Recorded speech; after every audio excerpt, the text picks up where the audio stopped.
मेरा नाम सोनू कंवर, कक्षा 7 है। कलयुग समाज के अशुभ लक्षण।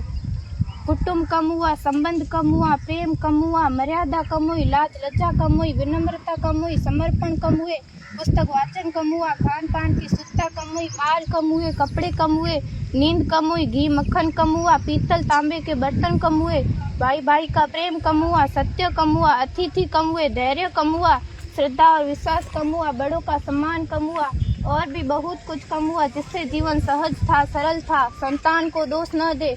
बालक या बालिका को इंग्लिश मीडियम में पढ़ाया, अंग्रेजी बोलना सिखाया, बर्थडे और मैरिज एनिवर्सरी जैसे जीवन के शुभ प्रसंगों को अंग्रेजी कल्चर्स के अनुसार जीना ही श्रेष्ठ माना।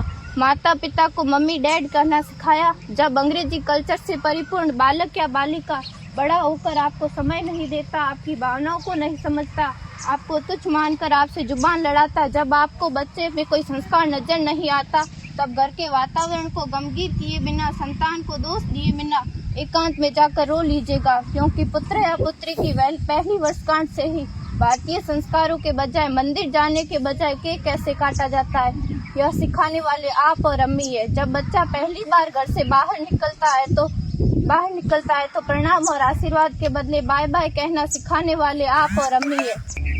हम परीक्षा देने जाते समय इष्ट देव बड़ों के पैर छूने के बदले बेस्ट ऑफ लक कहकर परीक्षा भवन तक छोड़ने वाले आप और अम्मी है। बालक या बालिका के सफल होने पर घर में परिवार के साथ बैठकर खुशियां मनाने के बदले होटल में पार्टी मनाने की प्रथा को बढ़ावा देने वाले आप और अम्मी है। बालक या बालिका के विवाह के पश्चात कुल देवता देव दर्शन भेजने से पहले हनीमून के लिए फॉरेन टूरिस्ट स्पॉट भेजने की तैयारी करने वाले आप और अम्मी है। ऐसी कई ढेर सारी अंग्रेजी कल्चर्स को हमने जाने अनजाने स्वीकार कर दिया है। अब तो बड़े बुजुर्गों के पैर छूने में भी शर्म आती है। गलती किसकी? मात्र आपके माता और पिता की। अंग्रेजी अंतर्राष्ट्रीय भाषा है से काम काज हेतु सीखना है, अच्छी बात है, लेकिन इसकी संस्कृति को अपने जीवन में उतारने की तो कोई बाध्यता नहीं थी। अपनी समृद्ध संस्कृति को त्यागकर नैतिक मूल्यों, मानवीय संवेदनाओं से रहित अन्य सभ्यताओं की जीवन शैली अपनाकर हमने क्या पाया?